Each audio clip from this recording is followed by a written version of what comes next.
बिस्मिल्लाहिर्रहमानिर्रहीम। तुमसे है पाकिस्तान में खुशामदीद। मैं हूं साजिद हुसैन। हमेशा की तरह मजबूत मुस्तहकम पाकिस्तान पर बात करने के लिए कोशिश होती है। पाकिस्तान की न सिर्फ तमाम पॉलिटिकल फोर्सेस के रहनुमाओं के साथ साथ दीगर शोबाजात ज़िंदगी से ताल्लुक़ रखने वाली शख्सियात को भी हम प्रोग्राम में बुलाएं और उनसे पूछें और वो हमें बता सकें कि कैसे मुल्क को मजबूत मुस्तहकम बनाना है और किन किन चीज़ों पर मज़ीद काम करने की ज़रूरत है। आज मुत्तफ़िक़ा तौर पर बजट भी वफाकी हुकूमत ने मंजूर करवा लिया। कौमी असम्बली में बहुत ही मैं ये कहूँगा कि अच्छे मनाजिर हमें कम अज़ कम देखने को मिले कि बहुत सारे सीनियर पार्लियामेंटेरियन ने कौमी असम्बली में शिरकत की, चाहे साबिक सदर आसिफ अली जरदारी की शिरकत हो या वफाकी हुकूमत ने जिस तरह प्रोटेक्शन ऑर्डर निकाले। वफाकी मजहबी साबिक पार्लिमानी उमूर के मिनिस्टर सैयद खुर्शीद शाह साहब के वो भी असम्बली में आए, तो बहुत सारे जो पार्लियामेंटेरियंस है वो उनसे मिलने भी गए और एक बहुत अच्छा एक जेस्टर, एक बहुत अच्छी चीज़ आम आवाम को भी देखने के मिली कि एक जब कौमी असम्बली में जब तमाम ये पार्लियामेंटेरियन बैठते हैं तो एक कम अज़ कम अखलाकियात का फुकदान देखने को ना मिले और हुस्न व अखलाक को तो मेंटेन करना चाहिए। और हुकूमत ने भी 172 वोट के साथ ये बजट मंजूर करवा लिया और अपोजिशन ने 138 वोट पड़े और जिसको बड़ा खुशाइन कहा जा रहा है। और अब देखना ये है कि ये बजट आम आवाम तक जब इसकी जो समरात हैं पहुँचेंगे तो किस कदर अच्छे होंगे, किस कदर क्या जिस तरह जो अपोजिशन की जमातें हैं उनका फिर ये वतीरा और ये फिर इल्ज़ाम है कि आगे फिर महंगाई का तूफ़ान आने वाला है और जो फैक्ट्स और फिगर हुकूमत की जानिब से दिए गए हैं वो अकॉर्डिंगली नहीं है। एक तरफ एक माजी रहा है कि हम सर्दियों में अक्सर गैस की लोड शेडिंग का इस मुल्क को सामना करना होता है और स्पेशली सिंध के बहुत सारे अजला में न सिर्फ जो घरेलू सार्फिन हैं वो बल्कि CNG स्टेशंस को भी गैस नहीं मिल पाता। तो इस बार तो हमने देखा कि मतलब समर में जून जुलाई की सीज़न में भी गैस की लोड शेडिंग का सामना है और न सिर्फ पाकिस्तान, पंजाब के भी CNG स्टेशंस बंद हैं और घरेलू सार्फिन को भी गैस की किल्लत है। क्या ये भी वफाकी हुकूमत का कहें कि गलत फ़ैसला था या इसमें क्या आगे सर्दियों के लिए प्लानिंग की गई है, उस पर भी हम बात करेंगे। और बिजली की लोड शेडिंग का भी वही हाल है। तो वफाकी जो तमाम वज़ीर हैं और जो वफाकी हुकूमत का जिस पर नैरेटिव है कि डैम्स में पानी की किल्लत है, अलबत्ता गर्मियों में तो ग्लेशियर पिघलते हैं, तमाम डैम्स भरे हुए होते हैं, तो मसला कहाँ है। इन तमाम चीज़ों पे बात करने के लिए स्टूडियो में हमारे साथ मौजूद हैं पाकिस्तान पीपल्स पार्टी के नौजवान रहनुमा और आप साबिक MNA और MPA भी रह चुके हैं। वसी आपका एक्सपीरियंस है, बहुत शुक्रिया अली राशिद साहब आपने हमें ज्वाइन किया। एक वसी आपका एक सियासी एक आपका रहा है एक माजी, बहुत सारी आपने पॉलिटिकल पार्टीज़, आज आप पाकिस्तान पीपल्स पार्टी में बैठे हैं, मुख्तलिफ अदवार आपने देखे और पार्लियामेंट का हिस्सा रहे आप। ठीक है, चमा गोइयाँ होती हैं, मामलात चलते हैं, अफ़ाम व तफ़हीम के साथ उनको हल किया जाता है। आज कौमी असम्बली में बजट भी मंजूर हो गया और एक अच्छी चीज़ हमें दिखाई को ये मिली कि कोई फड्डा फसाद इस तरह की कोई चीज़ नहीं हुई। आप समझ रहे हैं कि अब शायद वफाकी हुकूमत आखिरी के जो 2 साल है कोलेशन की तरफ जा रही है। थैंक यू सो मच कि आपने मुझे यहाँ बुलाया। अब देखें, ये बजट पास हो जाना और चीज़ों को मतलब देखें, हमारा मयार एक हुकूमत की परफॉर्मेंस का इतना नीचे आ चुका है कि एक पार्लियामेंट का सेशन अच्छा गुजरता है जो हमेशा गुजरना चाहिए और एक पार्लियामेंट के सेशन में कि थोड़ी सी तमीज़ जो इखलाकी होनी चाहिए, इखलाक होनी चाहिए, वो उन हुकूमत वो दिखाती है। तो हमारा मयार नीचे आ चुका है कि हम उससे सोचने लगते हैं कि अब हो सकता है आने वाले 2 सालों में ये हुकूमत परफॉर्म कर जाए। पहले तो बड़े अफसोस की बात है कि हमने मयार इतना PTI की वजह से इतना नीचे हम सेट कर दिया जो बार है कि जी बस एक दिन अच्छा गुजरा और सब आप मैं सारी आवाम खुश होकर बैठ गए। सदर आसिफ अली जरदारी से जब सहाफ़ियों ने पूछा तो उन्होंने कहा हुकूमत है ही नहीं, पता नहीं कौन लोग चला रहे हैं। कैसे देख रहे हैं इस स्टेटमेंट को? बहुत गहरी बात है और जो समझने वाले समझ गए होंगे उनकी बात की, उससे बहुत तो वो दूरअंदेशी और बहुत विजनरी एक लीडर हैं। तो उन्होंने जो बात की समझने वाले आप भी समझ गए, मैं भी समझ गया। मगर बात यह है कि देखिए बजट पास तो हो गया, मगर देखिए हर बजट का बजट प्रेजेंट करना एक हुकूमत करती क्यों है? एक आम आदमी को जो रह रहा हो वो रिलीफ मिल सके, और कोई रीज़न नहीं होता बजट का, ठीक है ना। अब ये देखिए, इनके बजट पास होने से 27 रुपये पेट्रोल महंगा हो जाएगा, गैस महंगी हो जाएगी, चीनी महंगी, पूरे आप उठा लें। मतलब इस बजट का कोई सर पैर नहीं है। मतलब टीचर्स पे आपने टैक्स बढ़ा दिया है, मेडिकल पे आपने टैक्स बढ़ा दिया है। शौकत तरीन साहब का कहना है कि जब आम आदमी को बिलासूद कर्जे मिलेंगे तो ऑपोजिशन तो बाय बाय हो जाएगी। देखिए मेरे ख्याल से कि ये माइंडसेट जो पीटीआई और उनका है कि बस कर्जे ले लेके, और कर्जे हर चीज़ ऐसी थोड़ी हुई, कर्जे मिलेंगे तो कर्जे वापस भी तो करने होंगे। आप वो इंसान कहीं नौकरी कर रहा होगा या कहीं काम कर रहा होगा तो ही कर्जे मिलेंगे, मतलब तो ही तो वापस कर सकेगा वो। जो अनएम्प्लॉयमेंट सबसे ज़्यादा है पूरे साउथ एशिया में, पूरे खत्ते में सबसे ज़्यादा अनएम्प्लॉयमेंट आपकी है, सबसे कम ग्रोथ रेट आपका है, ठीक है ना। इंडस्ट्रियलिस्ट रो रहे हैं अब।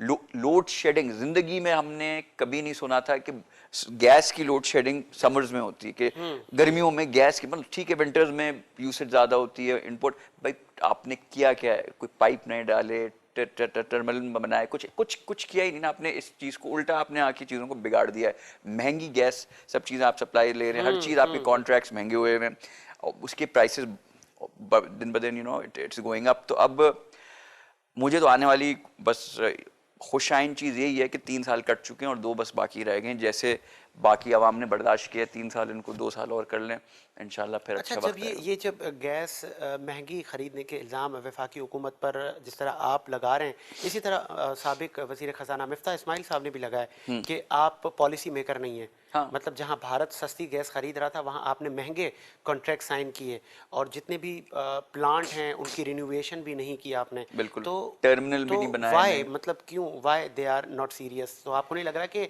हर हुकूमत चाहती है कि हम फैसिलिटेट करें आवाम को ताकि आगे वाला इक़्तिदार हमें मिले? देखिए देखिए मसला ये है कि why they are not serious, why का जवाब तो मेरे पास नहीं है। देखिए ना, ये तो खान साहब भी आपको बता सकते हैं, उनके वफाक में जो कैबिनेट है उनकी वो बता सकती है कि वाई, के एक एक बंदे को पकड़ के पूछा जाए कि भाई अपनी मिनिस्ट्री तुम सही तरह क्यों नहीं चला रहे, वाई। हाँ, कोई एक मिनिस्ट्री मुझे दिखा दे जो अच्छा काम कर रही हो, ठीक है ना। मतलब सिक्योरिटी सिचुएशन भी कोई खास नहीं है आपकी, बॉम्ब ब्लास्ट लाहौर में हो रहे हैं, क्राइसिस आपकी हर चीज में है, आटा महंगा, चीनी महंगी, गंदम महंगा, हर चीज क्राइसिस का शिकार है ये हुकूमत, और इनसे संभाला नहीं जा रहा। देखें ये बाकी हुकूमत पे करप्शन का इल्जाम लगाते थे, और यहाँ मगर मसला ये है कि यहाँ ठीक है, करप्शन भी है और ठीक है। अली इनकॉम्पिटेंस भी अली है। अली राशिद साहब, हमें रुकने पार्लियामेंट अब्बास जाफरी साहब ने ज्वाइन किया। अब्बास साहब, क्या आप मुझे सुन सकते हैं?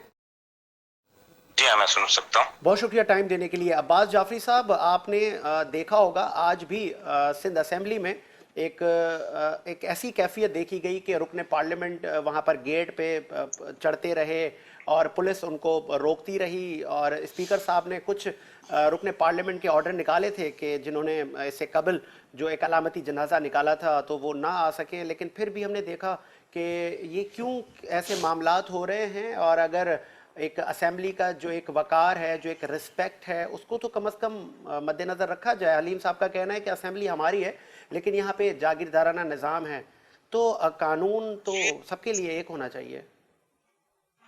बिल्कुल सही कहा अली आदिल साहब ने, बिल्कुल वो सही कह रहे हैं। देखें, जागीरदारा निजाम है, किसी के वो जमहूरियत अगर कहते हैं तो जमहूरियत में किसी चीज पे पाबंदी नहीं होनी चाहिए, बोलने पे पाबंदी नहीं होनी चाहिए।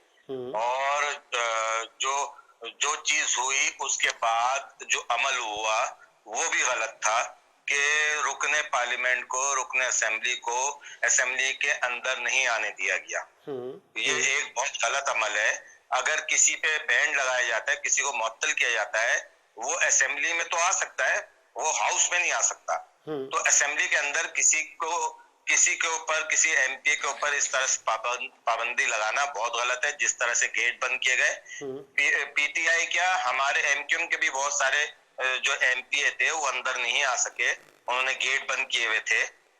तो ये एक गलत रिवायत है, ये गलत, इस तरह से नहीं होना चाहिए था। इस तरह से किसी भी रुकने असेंबली के ऊपर गेट नहीं बंद कर देना चाहिए था। अभी यही चीज कुछ दिन पहले बलूचिस्तान में भी हुई थी, वो भी गलत हुआ था। उसके ऊपर तो पीपल्स पार्टी ने कहा था कि ये चीजें गलत हो रही हैं। अब वहां पे गलत हो रही है तो यहाँ कैसे सही हो गई? ये तो गलत बात है ना।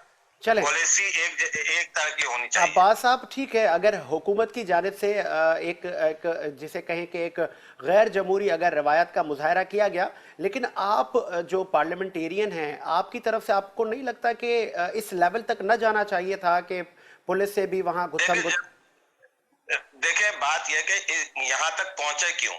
यहाँ कुछ नाइंसाफियां हो रही होंगी जब तो यहाँ तक बात पहुंची है। अगर मसावात की बुनियाद पे चीजें हो रही होती और तमाम फैसिलिटीज या तमाम हुकूक जो है हर एक को दिए जा रहे होते तो ये चीजें होती ही नहीं। ये मतलब बोलने नहीं दिए, क्या बोलने पे पाबंदी है, तो जाहिर सी बात है ये सब चीजें तो होंगी ना। चले मैं आगे बढ़ाता हूं सर। लोड शेडिंग का भी आपको इल्म में होगा कि न सिर्फ बिजली बल्कि अब तो गर्मियों में गैस भी नहीं मिलती कराची के शहरियों को, और तमाम जब हम पूरे सिंध की बात करते हैं तो बहुत सारे अजला में घरेलू सार्फिन भी परेशान हैं और इंडस्ट्रीज को भी गैस जी नहीं हाँ। मिल रही, सीएनजी स्टेशन भी बंद हैं। तो विफाक में तो आप जी कोलिशन पार्टनर हैं, तो आपको नहीं लगता कि विफाक की गलत पॉलिसी की वजह से ये तमाम चीजें हो रही हैं? देखिए, हमने तो इस मौजू पे सुई नॉर्दर्न और साउदर्न इनसे बात करी, सुई गैस वालों से बात करी, हमने मीटिंग भी करी और उनसे यही मुतालबा किया कि इस चीज को खत्म करें। घरेलू सार्फिन पे कभी भी ऐसा नहीं हुआ था कि घरेलू सार्फिन की जो है गैस बंद की जाए। जो है रात 12 बजे के बाद गैस बंद हो जाती है और सुबह 7 बजे तक बंद होती है। ये गलत तरीकेकार है, ये इसको देखना चाहिए। सर्दियों में तो समझ में आता है कि कहा जाता है कि जहां से आ रही है वहां बहुत सर्दी होती है और गैस जम जाती है, लेकिन गर्मियों में तो ऐसा नहीं होता। ठीक है। और गर्मियों में मैं ये हाल हो कता गया है कि बंद हो रही है, सॉरी बिल्कुल गलत है ये सॉरी तरीका। सॉरी फॉर इंटरप्ट अब्बास साहब, हमने देखा कि जब पानी की किल्लत थी तो सिंध हुकूमत ने उस पर एहतजाज किया, विफाक को खतूत लिखे, लेकिन आपकी तरफ से कोई एमक्यूएम पाकिस्तान की तरफ से कोई एहतजाज या इस तरह की कोई मामला देखे नहीं गए? कि आपको नहीं लग रहा कि आपको इसी अवाम ने मैंडेट दिया है और विफाकी हुकूमत जहां पे लैग कर रही है वहां पे आप उनको नजरसानी करवाएं? मेरा ख्याल है कि हमने इस जितने भी इससे पहले भी जो बजट सेशन हुआ था उसमें हमने अपना बायकाट किया था इसी वजूहात की बुनियाद पर कि कराची में जो है मुनसिफाना तकसीम नहीं है। पानी का तो बेइंतहा शदीद किल्लत पैदा कर दी गई है। 18वीं तरमीम के बाद तो जो पानी का मसला है सिंध में और खुसूसन कराची में, ये तो वाटर बोर्ड तो पीपल्स पार्टी की हुकूमत के पास है। तो ये जब कराची को पानी नहीं दे रहे, मुख्तलिफ K4 हमारा इतना बड़ा मंसूबा है जो कि 2008 में शुरू हुआ था, वो आज तक कंप्लीट नहीं हो सका। तो ये बहुत सारी ठीक चीजें है हैं, अब्बास इसमें साहब, तो सॉरी सॉरी फॉर नेग्लिजेंस जितनी इंटरप्ट। है वो सबकी फैसिलिटी की है, इनको देखना चाहिए। इन्होंने गलत तरीके से मुनसिफाना तकसीम नहीं हो रही। अगर सही तकसीम हो जाए, डिस्ट्रीब्यूशन हो जाए सही तरीके से, तो पानी की किल्लत पैदा नहीं होगी। वो ये तकसीम पानी की किल्लत की जा वो रही है, अब्बास साहब, इसमें टैंकर माफिया इन्वॉल्व है, बहुत सारी चीजें इन्वॉल्व है। ठीक है अब्बास साहब, आपने ये कराची के लिए ठीक है आपने नजरसानी करवाई, लेकिन गुड्डू बिराज सखर बिराज जब हम दरियाओं पर नजर डालते हैं तो वहां पे पानी की किल्लत का सामना है। तो विफाक पे इल्जामात और इरसा पर लगाए गए कि उन्होंने मुनसिफाना तकसीम नहीं की, तो विफाक का इसमें भी आपको नजर नहीं आ रहा कि विफाक मुनसिफाना तौर पर विरासत नहीं कर रहा पानी की? तो आप विफाक को क्यों नहीं इस बात बात का? करनी चाहिए, बिल्कुल इस चीज को एड्रेस करना चाहिए। अगर वकाफ नहीं दे रहा सिंध को पूरा पानी, तो बात करें। हमने तो पूरे सिंध की बात करी है। पूरे सिंध में जो पानी की किल्लत है उसको बैठ के एड्रेस करना चाहिए, उस पर बात करनी चाहिए। कराची को 12 अरब रुपए का पैकेज विफाक ने देना था, अभी तक नहीं मिला। क्या एमक्यूएम पाकिस्तान अब भी हुकूमत का हिस्सा रहेगी? उस पे हमने बिल्कुल एहतजाज किया कि जो आपको देना था वो आपने नहीं दिया। और हमारी मीटिंग भी इस पे चलती रही है, आपने देखा भी होगा। ठीक है, आखिरी सवाल, क्या सिर्फ एहतजाज या आगे एमक्यूएम अलग होने भी जाएगी? क्योंकि अगर कराची की आवाम को या सिंध की आवाम जहां से आप मैंडेट लेकर आते हैं, अगर उनको राइट्स नहीं मिलेंगे या एमक्यूएम को लगेगा कि हम शायद अपनी बात नहीं मनवा पा रहे, तो हुकूमतों से अलग होना भी आपका एक हक है, क्योंकि आप पीटीआई की सब जमात तो नहीं है। देखिए, बात यह है कि जहां तक आप कह रहे हैं कि गवर्नमेंट से अलग होने का, फेडरल गवर्नमेंट से, तो 18वीं तरमीम के बाद तमाम इख्तियारात जो है वो सूबे के पास हैं।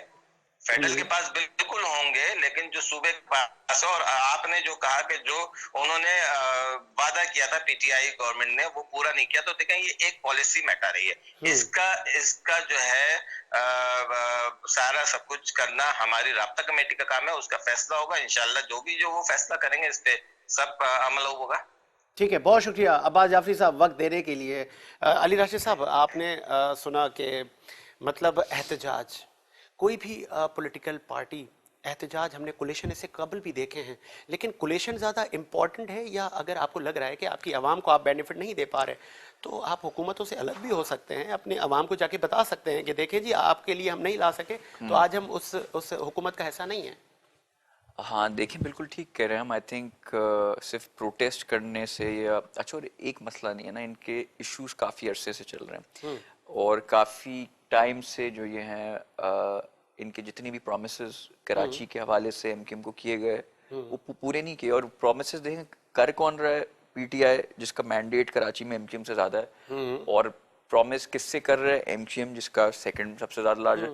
आपस में ही मेरे ख्याल से आवाम को बेवकूफ बना रहे हैं। अगर इसलिए कराची शहर के लिए कुछ करना चाहते हैं, अभी तक ये कर चुके होते। 1100 अरब का पैकेज। मुझे ये बताएं, अभी जिस पोजीशन में ये है एमक्यूएम, ये पीपल्स पार्टी के साथ भी हुकूमत कर चुके हैं और हर छोटी छोटी बात पे ये रिजाइन दे के हुकूमत से बाहर चले जाते थे। और उस वक्त इस उतनी अच्छी पोजीशन में नहीं थे जितनी पोजीशन में अभी है। अभी ये अगर रिजाइन दें तो पीटीआई की हुकूमत गिर जाएगी, government will fall, federal government will go, खत्म कहानी। उस वक्त पीपल्स पार्टी से इनके इतने स्ट्रॉन्ग कंडीशन वो थी नहीं, उस पे भी ये लेकिन उसमें तो बड़े बलवे हुआ करते थे और बड़ी नाराजगियां हुआ करती थी कि हम आज जा रहे हैं, हम जी कल उठ रहे हैं हुकूमत से, हम आज जाने से फर्क भी नहीं पड़ता था ना उस वक्त। मैं कह रहा हूँ इस दफा तो वो इतनी अच्छी पोजीशन में है कि अगर पूरी जो है पीटीआई की हुकूमत उनके उस पे है, ठीक है ना, उनकी वजह से खड़ी हुई आज, वो विड्रॉ करें, ऑपोजिशन सीट्स पे आज आके बैठ जाएं, हुकूमत गिर गई, बात खत्म, इलेक्शन हो जाएंगे। इनके पास तो है ही नहीं इतना, वही डिफरेंट नंबर गेम जो सारा है वो एमक्यूएम की वजह से। फिर भी अगर एमक्यूएम अपनी बात नहीं मनवा सके कराची के शहरियों के लिए, तो फिर उनकी जो नीयत में खोट है ये कराची वालों को समझ जाना चाहिए। समझदार लोग हैं, समझ गए, इसलिए अब देख रहे होंगे जितने भी बाई इलेक्शन कराची में हो रहे हैं पीपल्स पार्टी जीत। मतलब आपको लग रहा है कि वो एक जब इलेक्शन हम देखते हैं, जब जनरल इलेक्शन करीब आते हैं, तो हर पार्टी कुछ ना कोई मैनिफेस्टो ला रही होती है कि जी अपनों का वोट अपनों के लिए, हाँ, और कोई दिया कह जला रहा है के दिया जलाए रखना। तो अब आपको लग रहा है कि मतलब बाशऊर हो गई है, अब जात सामने ही है ना, लैंग्वेज उनको दिख रहा है। देखे, एक मेरे पास, मैं आज, आप अगर मेरी वजह से यहाँ बैठे हुए हो, आपको पता, आप मेरी बात नहीं मानेंगे, आप मानेंगे, मैं आपसे नाराज भी हूँ, मैं आपसे वो नखरे भी कर रहा हूँ, मीडिया पे प्रेस कॉन्फ्रेंस भी कर रहा हूँ, पार्लियामेंट में आपसे नाराजगी का इजहार, भाई मैं आपके साथ कैबिनेट में बैठा हूँ, मैं चाहूँ मैं आपको 1 सेकंड में आपकी हुकूमत गिरा दूं, आप मेरी बात नहीं एक भी आप चीज बता दें जो एमक्यूएम ने मनवा ली हो अभी तक पीटीआई से, कुछ भी नहीं। बस जब देखें वो तकरीर करते हैं, कहते हैं ये हुआ और हम नाराज हैं, ये हैं वो है, मीटिंग कभी इनका वक्त फेडरल गवर्नमेंट का आ जाते हैं। बताएं ये एक भी चीज, इतनी मीटिंग इनकी हुई, इन्होंने प्रेस कॉन्फ्रेंस करी आवाम को दिखाने के लिए बड़ा हम आपका दर्द रखते हैं, हासिल क्या हुआ इन 3 सालों में? एक चीज दिखा दें जो एमक्यूएम ने मनवा ली पीटीआई से, 0/0। चलें, मुझे ब्रेक का कहा जा रहा है, एक ब्रेक लेते हैं, ब्रेक के बाद हाजिर होते हैं।